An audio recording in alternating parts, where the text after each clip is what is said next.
meeting. If you'd please stand for the pledge.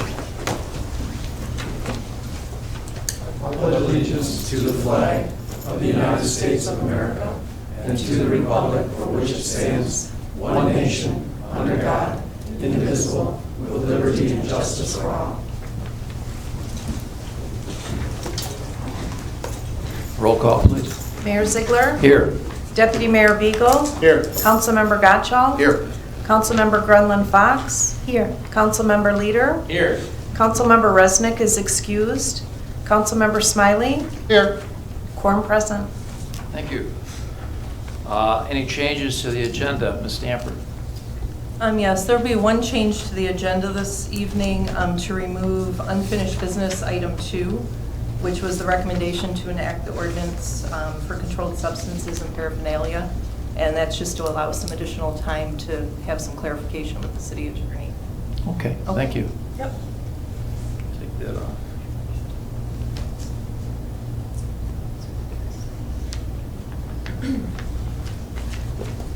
Anybody up here have any changes to the agenda? Okay. Next item on the agenda would be the approval of the minutes of the regular city council meeting of June 25th, 2019. Do I have a motion? So moved. Support. Any clarifications, changes, additions, subtractions? We have a motion and a second. All in favor, please signify by saying aye. Aye. Opposed? Motion passes. Correspondence, we have one item of correspondence, which is a notice of hearing for the electric customers of DTE Electric Company, case number U-20521. It was real interesting. First call to the public. I'll read the rules for the call to the public. The public shall address the council during the call to the public, which shall be included on the agenda immediately after correspondence and again immediately after new business. The first call to the public immediately after correspondence shall be limited to agenda items only. A person shall not address the council in excess of 5 minutes unless the time is extended by a majority vote of the council present. Persons wishing to address the council shall identify themselves and their place of residence and shall state their reason for addressing the council, and all comments by the public shall be made directly to the council. Anyone wishing to speak to the council this evening or address the council? Seeing no one jump up, I'll close to the first call to the public. City managers reports. First city managers report is the fire monthly report of May 2019. Anybody have any questions, comments? Second item under the reports is the police monthly report of May 2019. Anyone?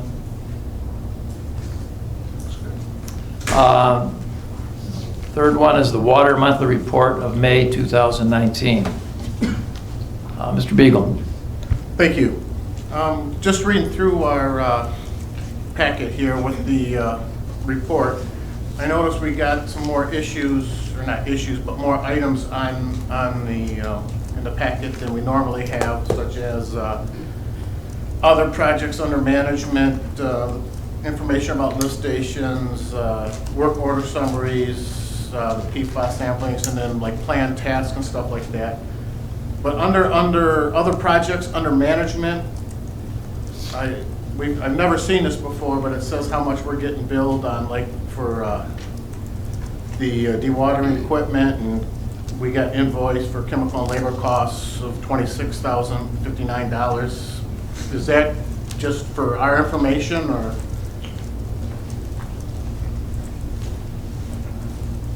Good evening. Hello. Yeah, so that, we had some issues with the press and some stuff back in 2018, and we had invoiced the city for the costs that we incurred during that time.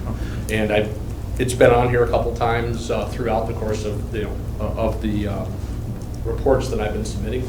And it's just there to, I guess, further explain the issues and the amount, the cost that we incurred. All right, and you've been reimbursed for that cost so we far? haven't yet. You have not yet? Marilyn, can you check into that and see why that's over 30 days past? Yeah, I'll discuss that with Tim. Okay, thanks. Thank you.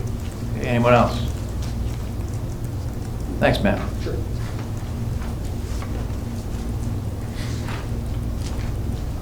Next item on the agenda is the consent agenda. All items listed under the consent agenda are considered routine by the City Council and will be enacted by one motion.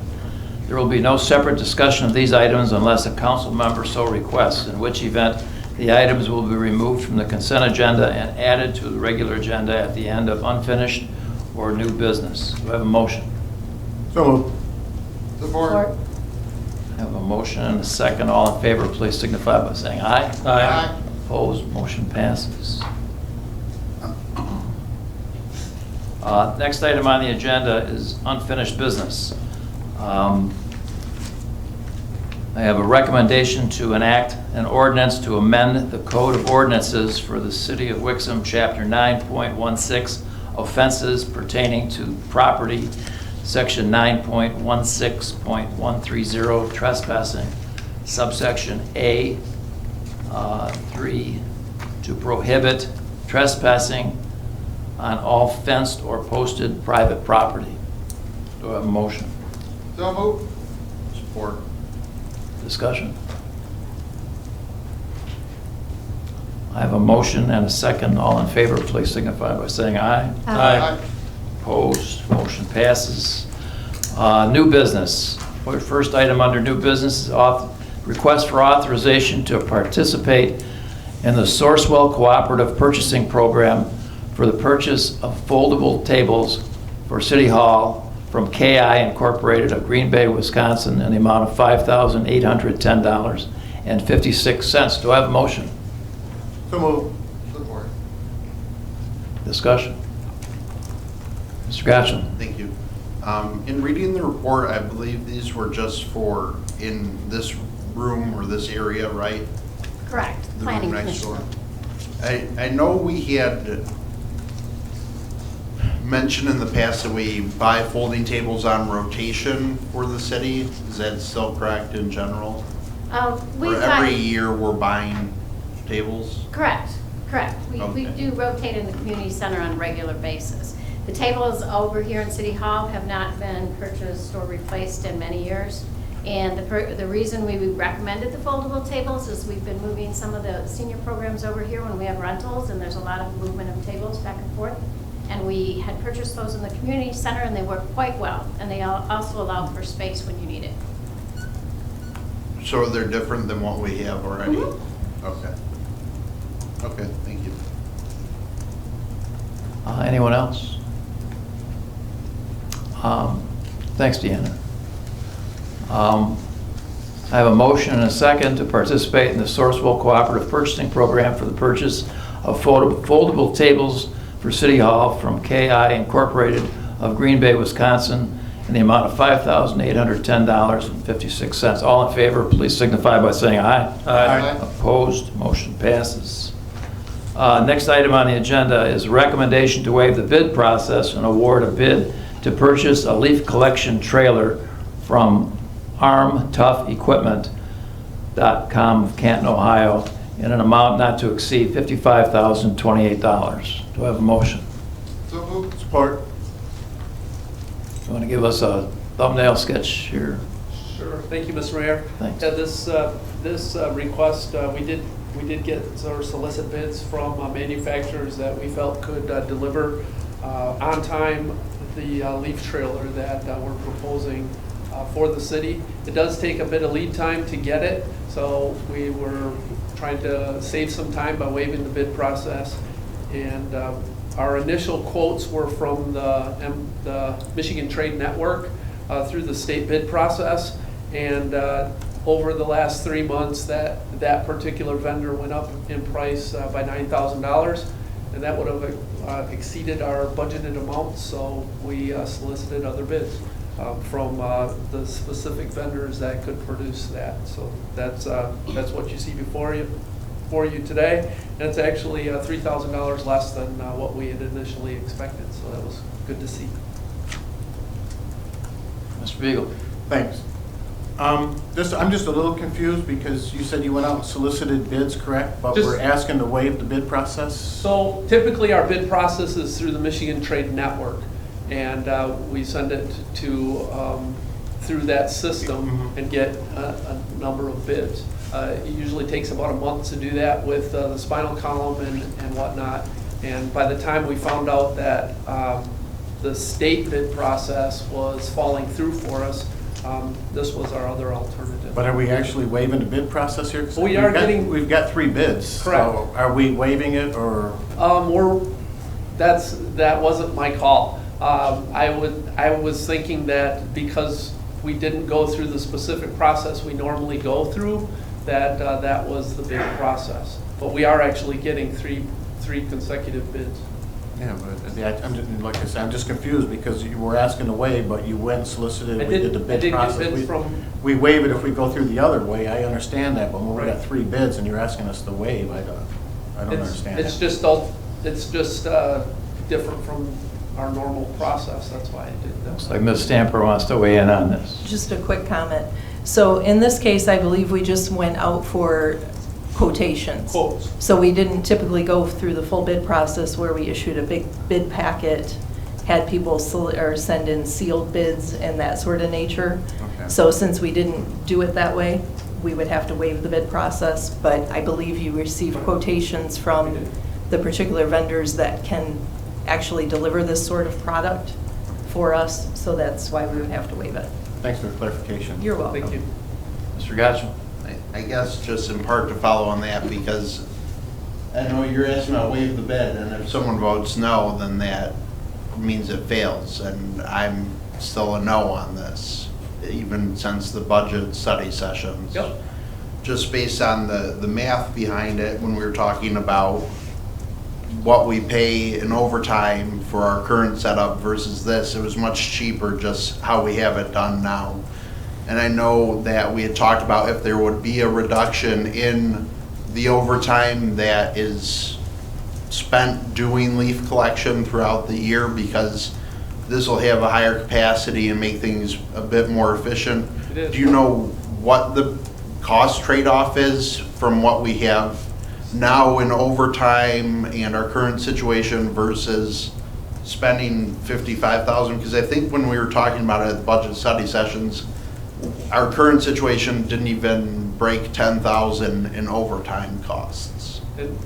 The overtime cost was there. We were also looking at adding additional bodies specifically for leaf collection, so that when the leaves do fall, we get them all.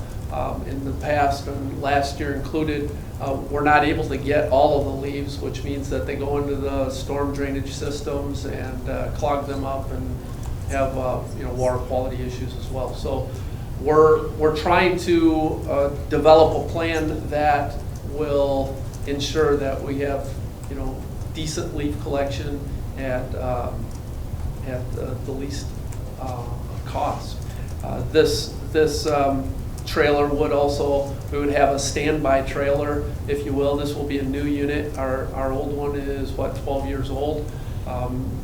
It's not quite exceeded its useful life, but we'll have 2 high capacity leaf trailers out there that we'll be able to run throughout the time when after the leaves fall.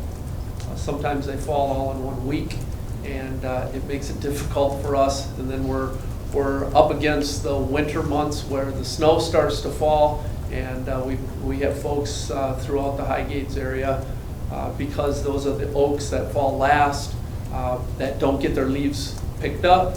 We plow them back into their yards in the wintertime, and it's just more grief than we thought we needed.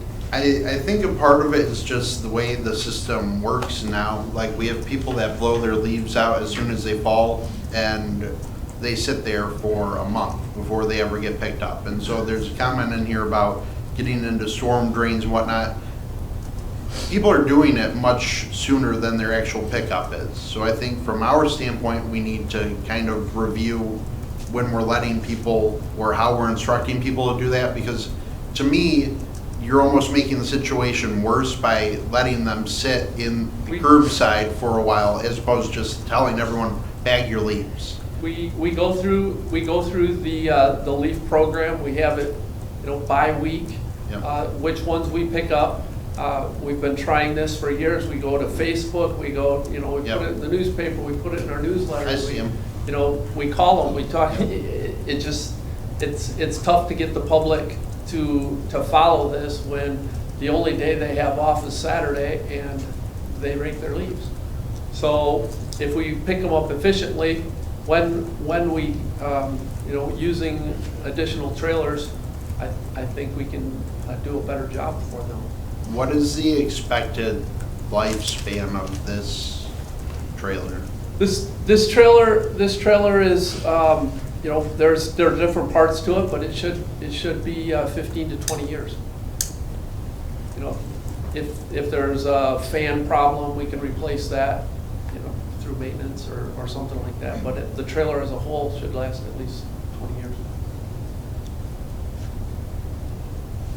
Okay, that's what I've got for now. Anyone else? Yeah, over here. Yeah. Yeah, no, and Tim, you said the key word that I think is the most important thing is it's from an efficiency standpoint, because the leaf collection up to this point has been anything but efficient. And part of the reason we were in the goal setting sessions, in addition to the budget, was talking about how to better utilize the equipment that we have. And this trailer was brought up, which would exceed our capacity that we're dealing with now. And then that was my understanding is how it went. And the problem that we're running into right now is we have the one trailer with the capacity to get through and do all this. We can't have that in every sub as often as it needs to be.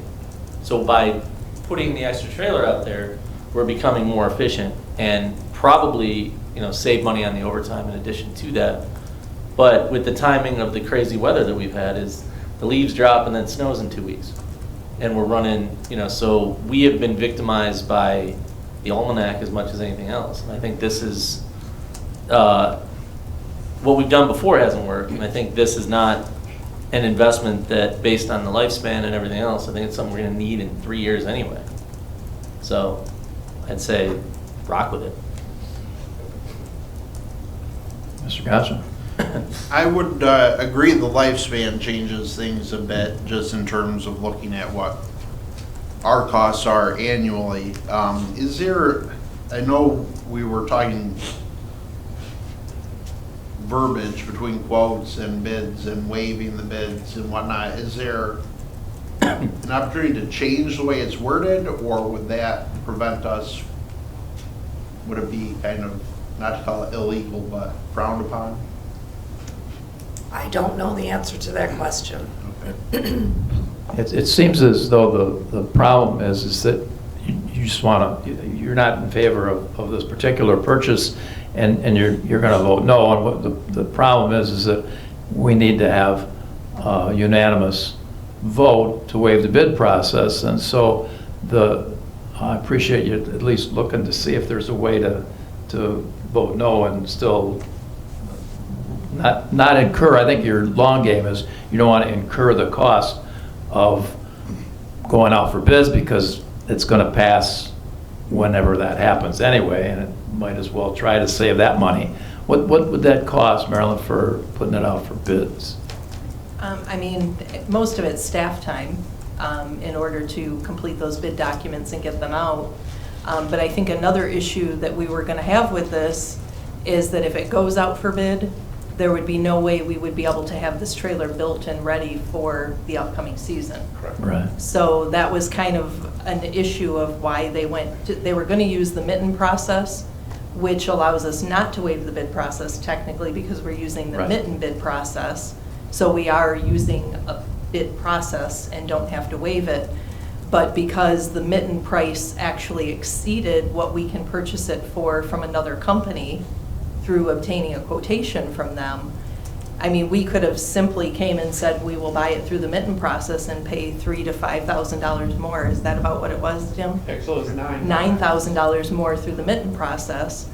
But to do the right thing was to try to come and do the quotations to purchase it for $9,000 less, as opposed to going the easy route and using the mitten process. Right. And hiding the fact that their price went up $9,000 and we can get it from another vendor Yeah. a lot cheaper, and also avoid not having this piece of equipment for the next season coming up. We would actually delay it till 2020 Right. to be able to utilize this piece of equipment. And, but there is a cost associated with the advertising. Sure, yeah, you have to advertise in the local paper. Several $100s, I Yeah, think. isn't it? So, yeah, it's a few $100s for that. We have to place it on the Midland site, administrative cost. Well, I guess perhaps, just as a way to try to get past it, I think it would be helpful if we did have a unanimous vote and get this thing taken care of, because I think that in general the support is there.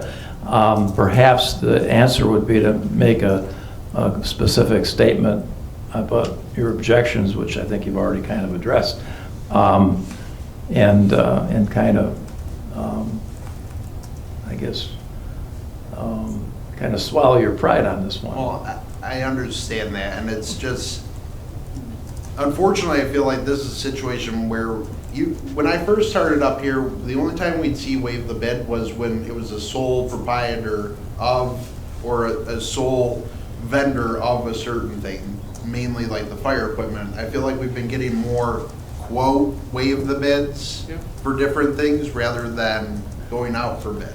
And so in this case, I could say no if I wanted to and hold up everything. I understand the way the votes are, that it's not going my way, and that was clear from the budget study sessions.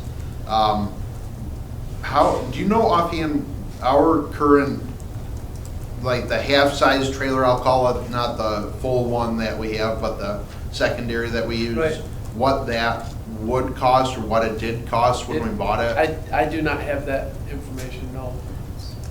It's, yeah, I don't want to even really take a guess at that. Okay. I do know that when we use that one, it's about, what, 3 yards? Or, I'm sorry, 3 times less efficient. So if that's our old one is a 25-yard dump, so we get about, 8 yards out of it, and we have to come back. So we're driving back and forth, 3 times as much. Yep. To me, just a dollars and cents decision in terms of buying new equipment and adding staff to it and doing all of that, versus, and which will help cut down because it'll be more efficient. It'll cut down apparently marginally on overtime. Right. Because we don't control the weather, and I know we do this on weekends and whatnot in the past. So that versus what we've got now, we're buying another one of those, and how long that takes. So not gonna hold it hostage because it's just dumb, but I guess a general caution against the quotes in the future for everybody, because I've noticed that that's gotten more and more prevalent, and now it's in a position where I'm not a fan of this, and if I wanted to, I can say no, like former council members have, to put stuff off, and then it's a pain in everyone's rear, so. Ms. Grumman-Fox, would you? So, Tim, you had indicated that by purchasing this trailer, that it would reduce, more than likely, overtime. Yes, Okay. So right now, you do the pickup on the weekends, we do. right? So when they do that, when staff does that, do they alter their schedule during the week? So I know that the hours are, We- City Hall is closed on Friday. Does your staff work on Friday? So we have staff that does work Fridays, yes. Okay, And there's half the staff works Monday through Thursday, and the other half of the staff works Tuesday through Friday, so that we can get a full week's set. so Saturday is always overtime? You don't, Saturday they don't would be shift their... overtime, yes. Okay. And there still is typically the chance of getting overtime at the end of November after the holiday, just to get those last leads picked up. That's, regardless, we would have to do that, but. But the purchase it of will- this trailer should, should reduce our overtime, okay, yes. thank you. Anyone else? Mr. Smiley? Thank you, Mr. Mayor. Excuse me. Hi, Tim. Just clear up a couple things. You said there'd be a trailer on standby. Is that the smaller one? That's the smallest one, Okay. yeah. So right now we have a large one and a small one. Right. They get out there, the small one is inefficient because it's got to make more trips back and forth to empty. Yes. This new trailer will put 2 big ones out there. The third one, the smaller Still be one, in standby. they would that ever be out there too, all 3 of them? We could get all 3 In of them out. in a real That's pinch? our intention, yeah. Okay, great, Yep. wonderful. And then you said that, kind of navigating a different process. You came in $9,000 cheaper, plus it was another $3,000 less than what's budgeted. So this process that you did saved $12,000. Yes, you could, well, from what we budgeted, it was $3,000 less than what we had initially budgeted. When we did our quotes back with the mitten process in February and March, it was 58,000, I think, yeah, 58,000 and some change. When we checked with that group a month ago, it was $9,000 more. So Then the 58, then the 50, Oh. well, yeah, then the so it was 58. more like 12,000. Then I guess it, yeah, it would be. Well, thank you. Good work. That's all, Okay. Dave. I have a motion and a second to waive the bid process and award a bid to purchase a leaf collection trailer from armtoughequipment.com of Canton, Ohio, in the amount not to exceed $55,028. All in favor, please signify by saying aye. Aye. Opposed? Motion passes. Thanks, Tim. Thank you. Next item on the agenda is a request for authorization to participate in the State of Michigan Cooperative Purchasing Program for the purchase of pothole patch recycler trailer from Falcon Road Maintenance Equipment, LLC of Midland, Michigan, in amount not to exceed $21,770.96. Do I have a motion? So move. Support? Discussion? Tim, you want to? So this pothole patcher unit has a heating system in it that brings up the temperature of the cold patch, but also we could use it for actual asphalt, so we can make small repairs on asphalt as well. So we can, in theory, rent a grinder and do a 6 by 12 patch of asphalt with this machine. It's a reasonable rate, we feel, and it's we feel it's the best one on the market for what we're seeing. Discussion, questions, comments? Okay, thanks. We have a motion and a second. All in favor, please signify by saying aye. Aye. Opposed, motion passes. Thank you. Thanks, Tim. Second call to the public. I read the rules to the public earlier this evening. I think everybody understands them. Anybody have any questions or comments of the council, or you want to address the council on any item that's on their mind? Please feel free to step forward and make your comments. Seeing no one come forward, I'll close the second call to the public. City manager's comments. Marilyn Stamper is filling in today and doing a great job. Appreciate it. Do you have any comments for the record? Yeah, I just want to comment on the finance department note that we had on there from our MMRMA property and liability insurance. We received our renewal notice last week, and we had budgeted about a 2.5% increase. That came in, I believe it was 1.1% was the actual increase at $277,000. So that was only just shy of $3,000 increase from last year. So we were quite happy with that. And we also are receiving, again, a disbursement that we get annually from MMRMA, which is just shy of $68,000. And as we have done in the past, we choose to have those funds deposited into the MMRMA, into our retention funds to be used for future claims if we so have them. And as always, that money is deposited there. If for some reason the city does need to get their hands on that money for any particular purpose, it's always available to us. So we choose to keep it there just for those events in case they do happen. That's all the comments I have. Thank you. Council comments. Mr. Beagle. Thank you. Just want to congratulate the clerk's office on their audit from the last election and the precinct. That went well. Congratulations. That's it. Thank you. Ms. Gordon Fox. I would like to thank staff as well as my fellow council members on all of the cards and phone calls and condolences regarding the death of my grandmother. I appreciate it very much.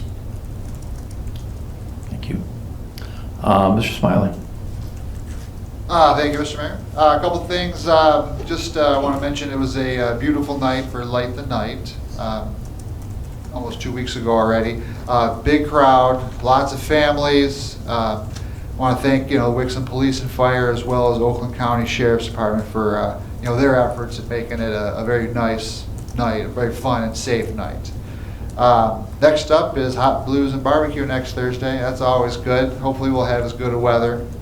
And then a comment is sort of a question. I'm not sure who can answer it, but the airline trail started paving to much fanfare. Do we have an idea, rough estimate, as to when that paving will be complete? And They had anticipate going all the way down to the end first and then coming back. We're hoping within the next 2 weeks, 3 weeks. 2 or 3 weeks? Okay. I know we want people to stay off of it still until it's done. But I never quite caught, how long we want them to stay off. So 2 or 3 weeks? Yeah, then we have one more lift. So they did a 2-inch, and then they're going to come up with another. They're going to raise it up just a little bit more, and then it'll be good. So So go all the way down. yeah, on no, I the get 2 it. inch. Yeah. So within 3 weeks, That's what it'll be open. That's our hope. Roughly, I mean, It might rain. yeah. If nothing slows it down, 3 weeks, it could be fully open, We hope so. nothing closed up. Okay, I'll hope so too. Thank you. Thank you. Mr. Leader. Thank you. First off, I want to give a congratulations and a shout out to the Interlakes Pride 9U team, which is made up of a bunch of Wixom girls who won the USSSA State Softball Championship this weekend. So good for them. Second thing is the item that most people have ever come up to me on and asked questions about related to Wixom business has been the Creekside development and the fact that the Planning Commission meeting was canceled on July 1st at the last minute. And I understand the machinations that go through all of that, but the question I had is just wanted to make sure that if it seems like if you're going to cancel the public hearing that they have to restart the application process and resubmit the plans and renotice and repay to do all the things that, I would think that would be the way that should go down, but I'm not exactly sure. But I just wanted to make sure that at least the residents are made aware of everything that's going on related to that. And if, I didn't know if it was adjourned or if it was something that they had to resubmit to start back over again.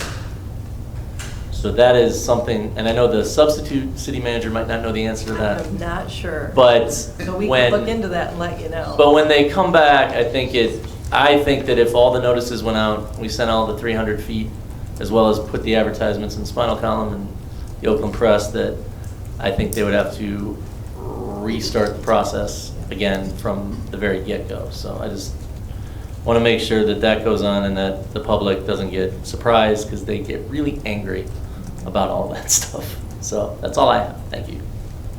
Thank you. Yeah, that I agree. That's a crazy situation, and I know on that particular occasion, what happened is that the applicant asked to have it adjourned, and so I assume they have to resubmit, but I really don't know the answer to that question either. And that's what I would assume. Yeah, it does get a lot of people antsy because they do. It seems to have a lot of false starts a lot of times. I'd like to make sure that the public gets as much advance notice as possible. Thanks, Mr. Gotchel. Thank you.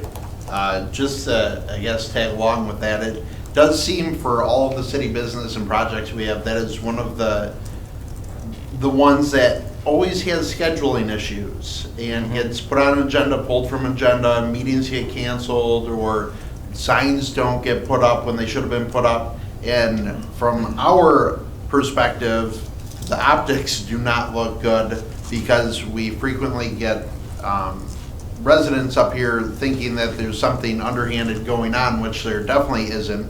But it certainly doesn't help when nobody can just stick to a date and put signs up when they're supposed to put signs up. So I think it's almost a point where someone needs to have a firm conversation with them, because they're not doing the city any favors with its own citizens.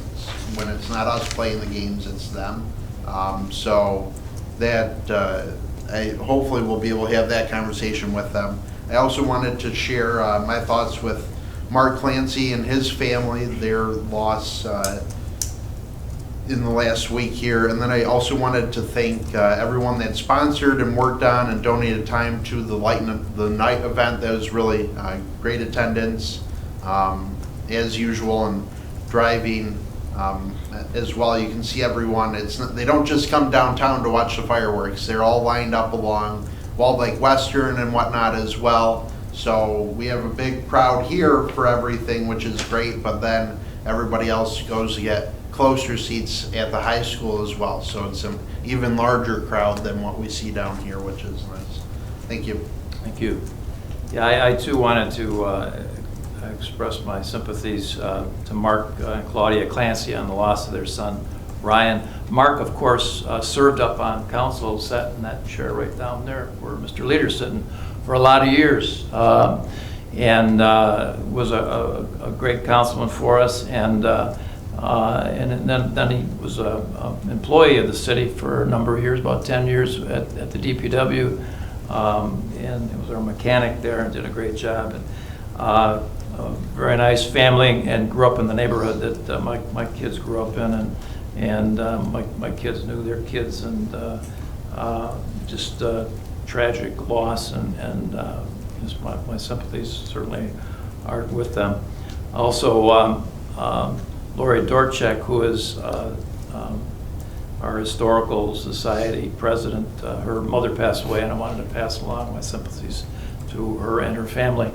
On a later note, as you may know, or maybe not know, I was on vacation for the last meeting, and I was gone for about a little over 2 weeks, and went to Hawaii, and we went on a helicopter ride. And so one of the things that you, if you've ever done that, you usually can get a recording of it, of the trip, and you go up and then you buy a little extra, and you get a copy of the trip. And I brought it with me, and I've got it here, and I thought I'd share it with you, because you never watch it, you never use it for anything, and I thought it'd be good for the I guess maybe I guess anyway, it was a fun time. Anyway, I'll entertain a motion to adjourn. So moved. Support. All in favor? Aye. All right, go home. I got to vote no once tonight. No.